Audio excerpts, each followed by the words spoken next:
As you think about this generation of kid who have social media, has all that pressure, especially as an athlete, where people have easy access to you. How do you start to build that framework of competing with self and not that outward competition and competing with others? Which you still have to do it, but you still have to do it. Right. And honestly, we know this, right? Teammates help you get better. They force you to level up. We all know, even I think about it from a business standpoint, right? If there's a reason we don't allow monopolies. You want competition because it forces everybody else to continue to improve their product, the customer service, you name it. And in sports, it's the same way. You will never be the player you're capable of becoming without other people pushing you, without someone who's playing your same position, right? Without coaches who push you. You need that. And so we believe, when it comes to reaching your potential, you got to compete with yourself. You got to control what you can, but you got to have teammates to compete with. And you can compete with teammates when the mentality is my confidence and worth is not an am I better than you, but it's, hey, I want to push you. Just like I better raise my game to push you just the same. So I say all that in that context. My third book that's coming out this fall is called The Line, and it's a fictional story. It's the first fictional fable I've written, which was a fun adventure in itself, but it follows a quarterback dealing with this because I dealt with this. And it talks about we have to get really clear on the game we want to play and who we're competing with. And most times on the surface, the game is well, I'm playing football. I'm going to be here and I want the starting job at quarterback and my competition is this kid. And it's really not, right? You think about it, the game is how do I be the best teammate, leader, and football player I can be? Mm-hmm. Mm-hmm. And the competition is rarely the other person on the team, if ever. I would say the biggest competition you have is the poor habits. Yep. It's the mindset that you're showing up to practice just to practice and go through the motions instead of treating every rep in practice like game day. Those are the things you're really in competition with. And so we kind of walk people through in the book the compete framework from a high level of how do you start to shift gears to understand it matters to compete. Yeah, it matters if you're in the starting position. But what matters in the long game of life is, do you touch the line when you run sprints, regardless of whether people are watching or not, right? Mm-hmm. Do you give your best efforts in English class the same way you do on Friday night football games? Those are the things that the people that do that, and it plays so well into Carol Dweck's work on fixed mindset and growth mindset. The more people that do that, the longer term success you're going to have. And the less likely you're going to make the struggles I made of flipping the switch when your playing career's over, right? Because it doesn't matter what level we get to, the career ends one day. Absolutely. Even the best football players, you're topping out at 40, you still have over half your life left. And if your identity is so tied up in am I better than you, and you're moving arenas to where you don't have that, and you struggle. And I think that was one of the cool parts that I wish we could have had the honor of seeing more of Kobe Bryant's journey after basketball, is because he continued, he was obsessed. He wanted to win. He wanted to dominate, but he was obsessed intrinsically to be the best version of himself. And you saw it when he finished, because every time he took on a new adventure, it was not, am I better? It's how can I make this better? How can I make myself better?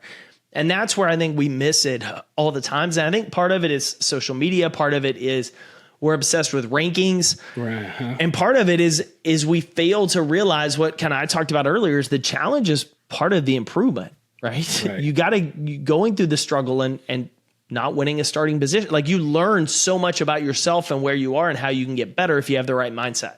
Right. No, that's the, I think it's so in line with what we're doing right now and what we're trying, the purpose of this podcast is to have these type of conversations, because as a young athlete, trying to train that mindset early in life and not wait till you get to, your end of your high school career and college career to start for that light bulb to go off. We're trying to get that light bulb to go off a lot earlier, because there's a lot of pressure on you now with the NIL transfer portal as you're trying to navigate all of those different aspects of sports. Do I have the foundational pieces earlier now to go and compete at the high level and not just compete with my teammates, but also compete with myself. And so as we think about that from if we go back to your early childhood, your early upbringing, what was your character building process when you was growing up, and were you aware of what type of character you wanted to have? No, I mean, there's always a couple of things I think about when it comes to what shaped me as an athlete. Obviously, the hard work beats talent. Like my sophomore year of high school, all of our coaches, if you were in football, you had to have an off-season sport. Baseball, track, you name it. I didn't want to play either one. So track was what it was, right? So this is actually, I take that back. This is my freshman year. So I go out for track. I go out like the week of the first meet because I was like, maybe I'll play baseball again. Realize, nope, no baseball. So I go to track and the coach is like, you're going to run the 800, which for anybody listening, the 800 is 2 laps. It's like a mix between pure torture and like an all-out sprint. And these guys do it in like sub 2 minutes. And the coach, I'd never run this before. And the coach is like, sprint the first 200 meters, get a nice stride, sprint the last 200 meters. Like, okay, cool. I do it one time around the track. We have a warm up. Good, go. Show up on race day. Adrenaline's pumping. Dead sprint. I am lap and a half all out. And then I died. You saw the gorilla and the anchors and everything jump on my back on the backside. All my teammates were like, man, we saw you running and we just saw it was just like the car ran out of gas. And I remember like fighting to get through. And I had a first place lead. I end up finishing third. And I fall down and like my body, it was the worst I'd ever felt after a sporting event. Lactic acid all over my body. I want to throw up. And I'm mad because I got third. And I was like, I did it wrong. And I just remember the next day going in the field house and the coaches put all the results on the board and they put notes next to everybody's name.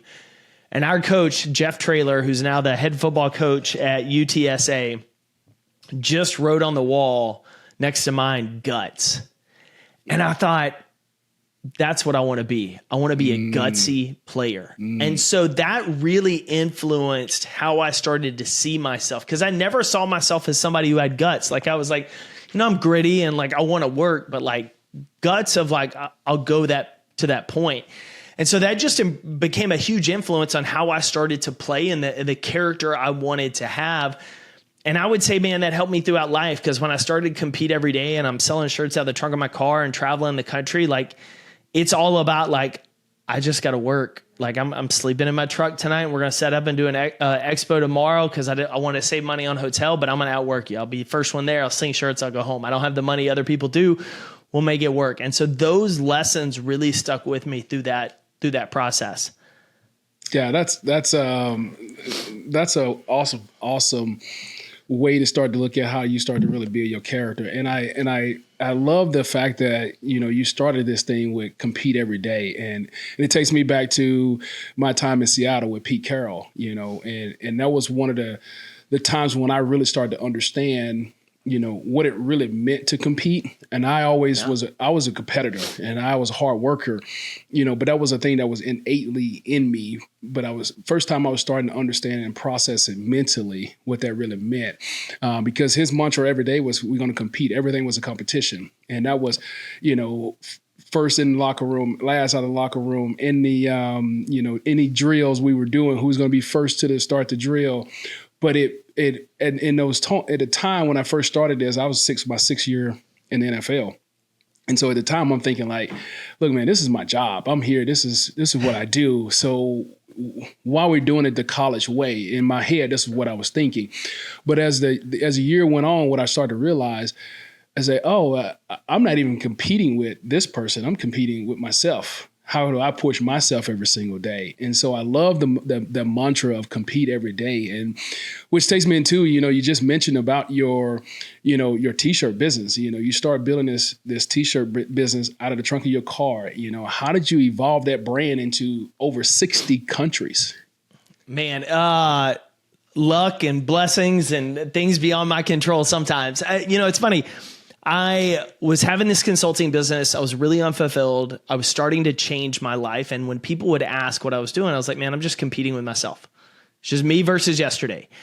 And the more conversations I had with people, the more it resonated. And eventually my best friend was like, dude, you got to do something with this. And ultimately I ended up on t-shirts because I was like, cool, I work out, other people working out. It's a really easy correlation from sports of like, oh yeah, compete every day, to let's talk about this in life, right? We talk about those lessons from sports and how they play into life. And the shirt company started to grow. Like I had no idea what I was doing, but I would go get a booth at a rock and roll marathon and we'd go to a CrossFit comp. And I started traveling the US doing it. And along the way, I would get asked to come speak. Just, hey, come tell us about your business.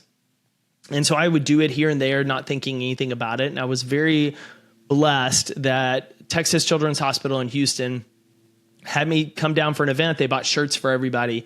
And the VP afterwards pulled me aside and said, you need to go do more of this. And I'm building a t-shirt company. And 2 years later, I end up going to a conference, seeing a guy that taught speakers. And I thought, man, this would be a really cool way to teach this message, like actually teach how do you compete every day? What does it look like in life? And so I started working with them. I started making shifts to our business, launching the podcast, all of those things to really pivot from just an apparel brand to now, like we do a lot in the corporate space, but really just helping people. How do you compete every day, right? What does it look like to strive to gain and win something? And how do you get out of those unhealthy comparison traps? And so, man, I was really fortunate that in 2018, when we made the full shift, I had people that would take a flyer on me and say, yeah, come talk to our team. And then they would refer me to someone else and from someone else. And even despite going through COVID, like the business still grew. And I still pinch myself today that I get to do what I do. My mom laughs and reminds me all the time that when I was a kid, my pastor and youth minister at our small town Baptist church thought I'd be a preacher one day. And I laughed. I was like, you don't know what I'm doing on the weekends. I'm not going to be a preacher. But she's kind of like, you're on stage now. And so it's really interesting how the journey changed. But, when I started the brand, the mission still hasn't changed. Like, I truly believe the only way to reach your potential is to compete every day. Like, that's it. Because you can get in the unhealthy comparison trap or you can compete. You can't do both. You can't do both at the same time, just like you can't worry about looking good and getting better because growth is messy.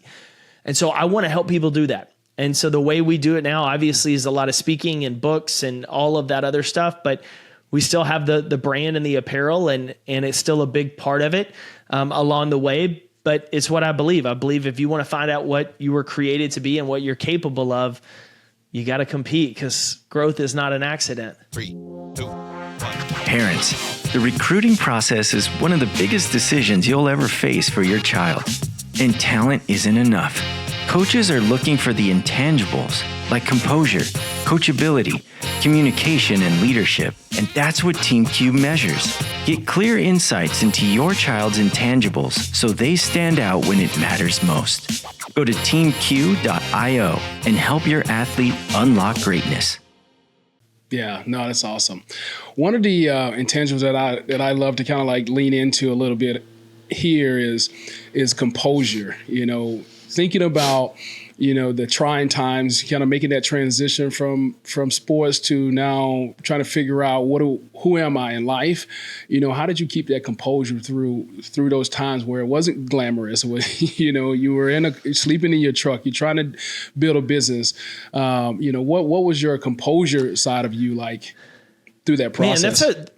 Man, that's a really good question. And typically, like when I think composure, I typically think about like, how are you handling pressure and how are you handling that? And for me, I would say there's a few things, right? I think my faith grounded me a lot throughout the process. Mm-hmm. I was very fortunate to have people around me who would willing to speak truth to me, to hold me accountable, right? They weren't going to just tell me what felt good. They were going to encourage me, but there were times they needed to speak truth to me. I think that was a big piece of it. And then just reminding myself it's a long game. Yeah. Like I remember, and I've told people this before, but early on I got distracted building the business because it wasn't as fast as I thought it should be, right? Because I was comparing myself to other people. And when you do that, you start taking away and putting your focus in things that aren't building the business in the right direction. And so we accumulated some business debt early on. And in a physical products business, it's really tough to pay off physical debt because you're selling and then you're turning around and buying more. And so it's this constant kind of cash flow game. And then when I moved toward the speaking business, it was a gamble of, I think this is the right long-term play for our business. But it was a storm going through it. And I told someone this the other day, and in the worst moment, I remember sitting at my kitchen table here in DFW. I had American Express calling me because I had a couple of bills I could not pay. We had let some of our contractors go. I'd skipped my own payroll for a couple of months because I was like, man, I thought this was the right move. And I remember sitting at the kitchen table, and it was probably the lowest point of my life. And I'm going through this season to where I told someone, I realize why entrepreneurs and athletes, I realize why people get to the end of the rope and commit suicide. And I'm not at that point, but for the first time I understood it, because for most of my life, I was like, why would anybody do that? But I realized like I had put so much of my identity and worth in what I did, the sport I played, the business I was building, that when that doesn't work out, you feel like you're a complete failure and worthless. And I remember sitting at the table going through that and the embarrassment and the shame. And what's interesting is it clicked a lot of dots for me that I felt in college, walking away from ball. And I remember sitting there, but I remember telling myself a story I'd heard years ago about, and for our listeners that may or may not be religious, there's a story in the Old Testament of Joseph. And if you've ever heard of the play Joseph and the Technicolor robe, and it's the same story, but Joseph dreams he's going to be king, and his brothers throw him in a well and sell him into slavery. And he rises to the top of Egypt, and he's accused of sexual misconduct, and he's thrown in prison again. And then he rises back, and he's able to help his brothers. And I heard someone once illustrate the importance of understanding your best is not who you are, and your worst is not who you are. And as long as you keep showing up, the story keeps going through the peaks and the valleys. And I just kept replaying that of like, if I'm in a valley, the story's not over. And one of the guys who was on my team I worked with for years that we had to let them go, he just told me, he's like, listen, I know what you're going through is tough, but if you don't give up, this is going to be an incredible part of your story. And I was like, game on. And so that was it. And so I just took the mentality of, I can't do everything overnight, but I can do something tonight. And so every day I'd chip away of how do we pay off a little debt? How do we make a little more sale? How do I make another phone call out? And so that whole kind of season really got me through it, of understanding there's a long game to be played. And we live in such a world that wants it immediately, right? We want to be a high school senior, and we want to show up on campus day one and have the starting job. And if we don't, there's a lot of us that want to transfer because we want to go somewhere else where we can start immediately, versus what am I going to learn as a backup that when I get on the field, I'm going to be even better, right? It's wild what you learn when you try to say, I'm going to be the best I can in this moment and maximize it. And if I'm the backup, how do I be the best backup? Because I can tell you there's a ton of guys out on the field right now. Great example was the Texas Tech-Utah game 2 weeks ago. Starter gets hurt. Backup freshman steps on the field, lights it up.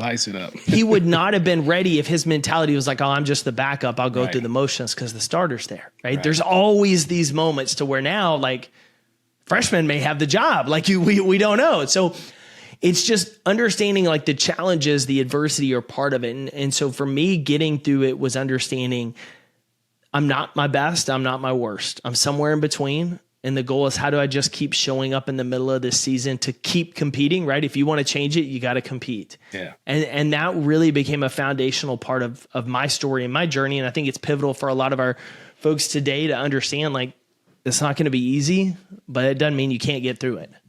Man, that's so strong. That is so strong. Thank you for sharing that, because, you know, that composure piece, it is that piece that rides with you through the rest of your life. And those ups and downs, especially the downs, is teaching you and it's helping you develop, you know, how do I stay composed when things are really tough? How do I not let the things that I'm feeling out in a way that is destructive to my success, but also how do I process those thoughts? How do I process through those feelings so that I am still learning through that journey? And so thank you for sharing. That's really strong. Yeah. Now, Jake, we're at our point where we like to do a 2-minute drill, and I like to give you some rapid fire questions. This is 2 minutes going into the halftime. So I'm going to shoot you some questions, and whatever pops to mind, you just let it rip. Let's go. Right. Here we go. The first job you've ever had. First job was gas station. Actually, no. First job was actually selling Christmas cookies door to door, but it was April, and my mom made me return all the money and take the Christmas cookies back. Oh, no. Thought I was going to hustle. I was like, I got these extra Christmas cookies. Let me go sell door to door. My neighbors felt sorry for me. My mom was mortified, had to return it all. That's awesome. All right. I want you to repeat this again because I think you've already said this, but book that changed your life. Book that changed my life was a Million Miles in 1,000 Years by Donald Miller. Which I highly recommend. And the second one I'm going to say is Carol Dweck's book, Mindset, because I realized so much of where I had a fixed mindset in school, sports, whatever, and where it limited me. And so for any of our athletes, parents listening, like game changer of a book. I think you read my notes here because my next question for you is one word to describe your mindset today. Mindset today. Grateful. Grateful. And I would have probably years ago never said that because I felt like gratitude puts you kind of complacent. Like, oh, I'm grateful for all this. But what the research shows is gratitude unlocks performance, right? You can operate out of fear on the playing field, or you can operate out of gratitude. And for me, as an athlete, as a performer, we have to live in the tension between where we're trying to go and the things we've done. Right. And if we get too focused on there and we forget this, we're never satisfied. And if we focus too much on what we've done and not where we go, we become complacent. And so gratitude is the thing that I think helps me live in that tension. Love it. Love it. All right. What is your go-to phrase that keeps you grounded? Oh, so this is funny. I'll show you. It's on my arm. I've had a few over the years. I've got this one just says encourage greatness, but this one I showed you says for those I'll never meet. And I actually just shared this on social, but I got this tattoo earlier this year. And what sparked it is last summer I heard John Maxwell, the legendary leadership author, talk about he writes books. He's got 78 going on, maybe 90, he said. He writes books for people he's never going to be in a room with. And I thought, that's a really good line. And then funny enough, last Memorial Day, I watched the last Mission Impossible. And Ving Rhames says something to Tom Cruise along the lines of, for those we'll never meet. This is why we do the work we do, for those we'll never meet. And I was like, that's the line. And so I went and got it tattooed on the hand that I write as my reminder, like, this is the hand I hold a microphone. This is the hand I write. This everything of like, this keeps me grounded, that on the days I lack the motivation or the feeling of motivation, days things are inconvenient, like it keeps me grounded that this is why I do the work I do. Man, that's awesome. All right. Favorite athlete, your favorite athlete you grew up loving? Oh, grew up loving in high school was John Elway. Loved Elway. Did a paper on him my junior year of high school. So like he was my guy, even though I could never relate because he was like physically the prototypical god in NFL quarterback standards. Absolutely. All right, a couple more here. One habit each leader should think about building. Oh, one habit each leader should consistently think about building. Getting to know your people better. We call it coffee and connection, but taking 10 to 15 minutes. And you talk about Pete Carroll was great at this kind of stuff, like know your people on a personal level. And that applies. I think we miss it in corporate. We demand respect without earning trust and influence. And so one of the things we teach is how do you just set aside 10 minutes a day or multiple times a week to have a cup of coffee, a lunch, a beer with somebody to get to know them, because the way you get to a person's head is you go through their heart. Yeah. No, that's good. All right. Last one for you. The first thing you do every morning. First thing I do every morning. Man, I would love to say I do it every morning. I'm probably hitting about 90%. But I will get up. I will have my LMNT electrolyte water, and I'll come in here to my office, and I got a book that I'll read 10 pages of and a short little devotional that I'll go through.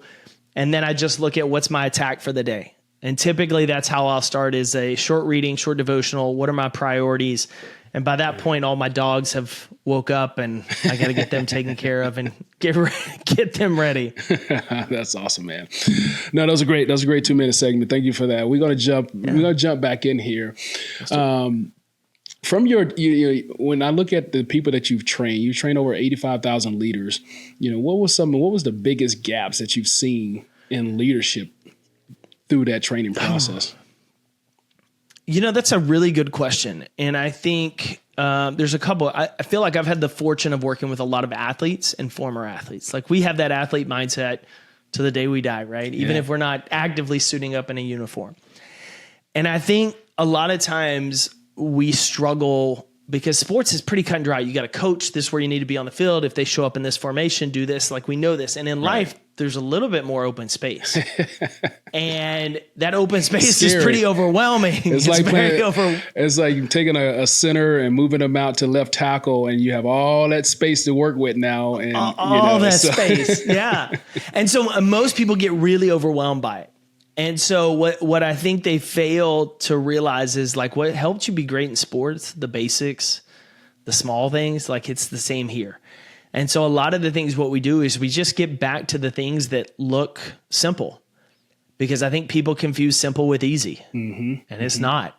Right. And we just go back to, okay, cool. What would it look like if you change this? And what would it look like? And when you step on the field and the lights are on and it's time to go, like, yeah, you're the man, you're the woman, you're the one ready to go. You got the confidence, you put in the work, you put in the practice. But when you show up in the office, you don't necessarily have to have all the answers. Yeah. You can ask questions, you can be curious. And so I think really, if I were to say it, it's helping them. The biggest thing is, as high performers, detaching our identity from what we do and remaining curious to how we can work with the open space instead of being intimidated by it. For me, I've starting to find that this is very important, so, when I ask you this question, think about it from your landscape and where you are, the importance of understanding, your communication style when it comes to building trust and accountability. Struggle and marriage taught me more about this than anything else, because what comes out of your mouth is not always the way it goes into someone else's ears. And so I look at it from a couple ways. How can I over communicate? How can I go above and beyond? Because oftentimes we've said it maybe 10% as much as we need to. And so I look for any and every opportunity. When I'm training teams or like team members coming on board, I'll use Loom to like screen record videos, talk through why I'm doing it. Because I found in the past I would just communicate, here's what I need. And what would come back would not be what I need. Right. In my head, it was clear. Right. And what they heard or what they knew was different. And so I've learned the fact of over communicating detail. And then from an important standpoint, praising. Like I go back to you, because you brought him up. I go back to like Pete Carroll, man. And you ever watch videos of him in practice? Like he's encouraging guys. Very encouraging. He's giving feedback there in the moment. Yet for some reason in corporate, like we don't give feedback. Right. Like we give it once a quarter or once a year. And so how can I make sure to my people I coach, and especially their teams, how are we giving feedback on a daily basis? How are we calling out people for doing good, right? If we got to course correct somebody, how do we look at it as a coaching opportunity instead of a negative? Hey, I'm going to help them get better. And so that's where that over communication really comes in, because it's too easy to make assumptions. Yeah. And the biggest problem in relationships, personally and professionally, is unmet expectations. And the way we solve that is improving our communication. Yeah. And that's why I think it's important, because that unexpected expectation, especially when you are looked at as a leader going into a locker room as a young athlete, you being a directive communicator may not work with everyone. So, but you also may not know that that's the type of communicator you are. And so trying to find ways that helps you understand what is my style, so then I can communicate effectively. Like, for myself, I'm one of those, I'm an eye on the disc. And so I've had to learn, I can tell the story when I'm working with my team, but I've had to learn that I need to be more detailed in some areas that to help my company grow, which that also means that I need to put people around me that can help me be more detail orientated. And so it's become very one of those ones that for me that really stands out, become very important to understand, from a communication piece of, who am I and how does my communication style show up in a way that I can be more effective in the things that I'm trying to accomplish. So I love the way you laid that out. Well, and everyone responds differently to that point as well. And like, that's why we go back to, you got to know your people, right? My head coach knew, like, he could prod me a little bit about, hey, your backup, here's what I saw. Cause he knew it would help me elevate. Whereas some guys, he knows, like, I can't yell cause they'll shut down. Right. So you got to know your people in order to do that. Right. Yeah. Well, you've built this framework, like the compete model. Can you walk us through, what does that look like in practice? Yeah, really, it goes down to what a lot of the things we talked about today about the importance of being intentional, right? At the end of the day, intentionality is what separates great competitors and not, right? Because otherwise you go through the motions. And so for us, it's pretty simple. C is clarify the game. What's the game you actually care about playing and who's the competition? For a lot of us, like you think about it in business, there's some people listening, they want to build and make, 7 figures. They want to build this awesome startup. Other people are like, hey, I want to make a good living and never miss one of my kids' flag football games or soccer games or recitals, right? Right. Both games are okay, but if you try to play someone else's game, you're screwed. Right. We talked about the competition, right? It's not often other people. It's always the internal, the bad habits, the things that we've developed, our willingness to cut corners. O is observe the rules. Just like in football, you got to know the rules of the game in order to win them. And so what's going to make you a great dad today, right? It's going to be putting your phone in your pocket while you're at your kid's soccer practice and not sitting on the phone the whole time instead of watching them, right? It's if you're in sales, it's picking up the phone and making cold calls and outbounds. You got to know how the score is kept and what puts points on the board. M is model. This is where comparison becomes your ally. You have to know what excellence looks like. You have to know what world-class looks like because you need a standard to aim for. I heard Alex Smith talk about this on the Glue Guys podcast of when he got to the NFL in San Francisco, he didn't have a clue what it looked like to be a pro.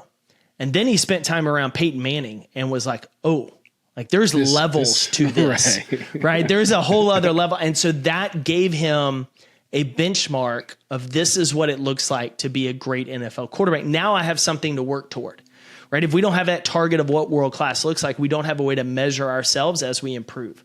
P for us is position. It's all about owning your starting line. You can't start from where you wish you were. You got to say, hey, this is where I am. This is what I struggle with. This is what I'm good with. This is where I'm going to get better. E is the execution, and that's just putting in the work, right? You can't wish your way to improvement. T and E are the two that people often miss. T for us is take time to rest and reflect. This one's key, right? There's a reason football has an off season. There's a reason you don't lift weights every day is because your muscles need time to improve. Most of us aren't taking rest. We're go, go, go. And so having seasons of, hey, there's downtime. Hey, it's important to get 7 hours of sleep a night. It's important to be mindful of what you put in your body as an athlete, right? These all count. But then the take time to review is key. We watch game tape after football games to say, hey, what did we do well? Where are we getting better? When was the last time you did it on a daily basis? Did you finish today and sit down with just a piece of paper and say, hey, what's one thing I did well today? What's one thing I want to do better tomorrow? Because that helps us set targets to strive toward the next day. It gives us something to compete with. And then last, E is the environment. You are a product of the people you surround yourself with. Absolutely. Harvard social psychologist, Dr. David McClellan, estimates that our 95% of our successes and failures can be attributed to the people we are habitually around. And what I read recently is that it's not just the 5 people that you're the average of, it's their 5 as well. So being really mindful of where we invest time and energy into those relationships. And so, clarify the game, observe the rules, know what world-class looks like, have that model to benchmark yourself, own your starting position, execute, because the work is what separates. Take time to review and rest, and then be mindful of your environment. Your social environment will determine how high your ceiling is. Yeah. I want to touch on that T because I think that's, as an athlete, the one that we really have a hard time with. And that's in the off season, taking that time to rest. You take time and you're resting, but you're really not resting. You're still going, you still go, go, go, go. And then it also translates over into that transition out of sports is that, how do I take time to reflect and figure, understand what I've done, what I was able to accomplish without becoming complacent, but also, hey, it is okay to look back. It is okay to lean into what you've done your whole life in a way that's going to continue to help you set you up for success. And I think a lot of athletes have that struggle with taking ownership in that piece. And so I want to post this all over the place because I think that, the way you have created this model, it holds true across every aspect of life. And if athletes and just people in general can lean into that kind of mantra, game changer. And so it's a game changer, right? You think you can, it works anywhere, right? You think about like, okay, I got practice today with Seattle. All right. What's the game? Execute. I want to be the best person at practice today, best teammate. What does that look like, man? being quiet, letting my tired and discomfort weigh my focus. Okay, what's the rules look like? Perfect execution, perfect energy, let my voice shine. Who's the best at this? Man, this is who I have in mind as the benchmark. What would they do? Position, this is where I am. Hey, maybe I'm the starter today, maybe I'm not, but it doesn't influence what effort I give, I execute. And then when I finish practice, hey, what did I do really well today? What am I going to do better tomorrow? Same mentality is like, hey, let's go to your kid's soccer practice, or let's go to English class today, right? What's the game? I got to make an A, or maybe I'm a C student. How do I make a B today in English, right? What are the rules? All of this. The process works. And to your point, that take time is what allows us to look back, see what we did well to reinforce that confidence, but then to identify, okay, tomorrow, what am I going to do better? How do I compete for that? Right. Well, I got a couple more questions for you. We start to wrap up this thing, man. You talk a lot about, success is not about the hype. It's about, but habits. How did you tie that back to character and the growth into who you are today, and also sharing that into other people and athletes as they start to look at that process of building habits? Yeah. So your goals don't determine your future. Your habits do. Right. And our habits often are what reveal our character, because it's what you're doing day after day after day. It's not what you do every once in a while that become your habits. And so for us, it's the first thing you got to do is like identify, who do you even want to be? Like, what do you want your habits to be? What do you want your values to be? What do you want it to be important in your life? Because if it's important, then you start to make time for it. If you make time for it, then you start to build those habits. So for us, it's getting really clear on what's the game we want to play. Who do we want to be? And then asking ourselves, what are the inputs that create that? If I want to be a present parent, the inputs that create that are time with your kids. It's not being distracted with them, right? When you're with them, but you're mentally present with them. You're focused on them, right? You discipline them. You don't let them do whatever they want. You do what's best for them, right? There's all things that go into this, but you got to get super clear on it, just the same as you would in your career. Then we start to look for, how do we reinforce it day after day after day? And like most of us, when you're starting something new and it's hard and it's a struggle, you got to have accountability, which is why that environment is so key, right? It's like, hey man, Chris, this is what I want to do this week. I'm going to check in with you on Friday and I'll let you know, hey, I did this or I didn't do this. And if you haven't heard from me, text me, because I want you to hold me accountable to it. That's where those relationships are really important to keep us locked in to that process. So that's where I always go back to with it, is getting super clear on who you want to be. And then you start to build the habits that help us get there. It's no different than if you're in sales, like, oh, I want 100 sales this year. Okay, well, how do you get one sale? Well, typically I have 10 calls. Okay, cool. So if you want 100 sales, that means we got to have 10 calls for every one of those. So now we're looking at this number. So how many a day do you need to make and build the habit of picking up the phone or sending an email in order to get there? We know that plain as day. Most of us never ask about, what does it look like to be a teammate? To be a captain on my football team, to be a great student in the classroom, to be a great parent, because it's a little more intangible. Yes. But we're just not going to accidentally fall into becoming who we want to be. Right. We got to be intentional about setting that target and going to get it. Hey man, he's preaching over here. You sure you didn't become a Baptist preacher? Oh man. Well, Jake, as you think about this again, back to my theme here of young athletes, what piece of advice do you have for young athletes? And I'm gonna add entrepreneurs in there too as well, who is feeling stuck. What would you say to them from an advice standpoint as they're trying to figure out, how do I become unstuck? Yeah, I would say the biggest thing I tell everybody is, you are not what you do, because that was the hardest lesson for me, is tying into that. You are not the starting quarterback. You are something much more. That's just a small piece. You are not an entrepreneur. It's just a piece of who you are. When you can separate that, then the change that you want is not done overnight, but it can be done overnight if you make a move every day. And I liken it to Lego blocks, right? If you're third on the depth chart, don't worry about first. Worry about, how do I get second? Yeah. If you're just starting the business, don't worry about, how do I make $1 million in sales? How do I make my first sale? Right. Because if you stack a Lego block, it's a teeny tiny block by itself, completely worthless. But you stack them every single day, you can build a skyscraper. You just got to be intentional and consistent with it. And I heard Dr. Vera Jo Bustos yesterday. She was telling me on our show that to be a top 5% performer in the world, you need about, I think she said 100 hours of dedicated focus on something. Like if you put in 100 hours of dedicated focus towards something, you'll be in the top 5% in the world. Now, how do you separate yourself within that top 5% is a lot more, but the way you get in the top 5% is 18 minutes, she said, every day. Just 18 minutes. Most people look at that and say, it's only 18 minutes. I'm not going to get that much better. I'm not going to learn that much. I'm not going to change that much. Great athletes, great entrepreneurs, great business people say, yeah, but if I do 18 minutes every single day over the course of the next year, stack it. Game on. Right. Yeah. Right. Well, that's awesome, man. My last question for you is, as we wrap up this show, is thinking about your life, where you've come from to where you are today. If you had to list several intangibles that's made you who you are today, what would that be? Grit would be a big one. I would say patience. I'm a pretty impatient person. I say that very carefully. Nature. I'm a pretty impatient person by nature, man, which means I don't waste a day. Yeah. But I'm patient in how long it takes me to get to the goal. So impatient in the day-to-day, patient in the long-term vision.